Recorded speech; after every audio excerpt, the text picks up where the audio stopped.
Find nearby supercharger stations on your touchscreen or in the Tesla app. The number on a supercharger pin indicates how many superchargers are available. Select one to navigate to it,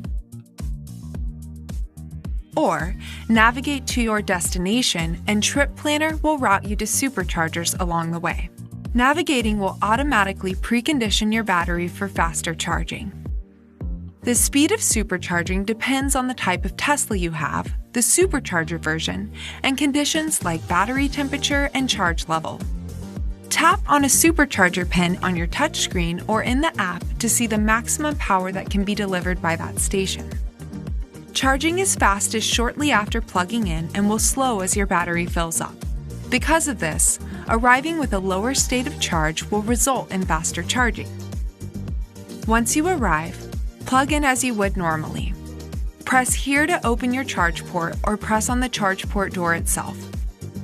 There's no need to swipe a card. Supercharging will begin automatically.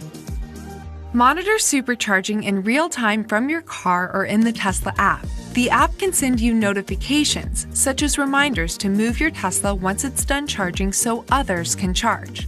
Your payment method may be billed for idle fees if your Tesla occupies a supercharger stall after charging has completed. You can view your charging history and change your payment method at any time in the app or within your Tesla account online. When you're finished charging, press the connector button, then remove the connector when the light turns white. Enjoy your trip.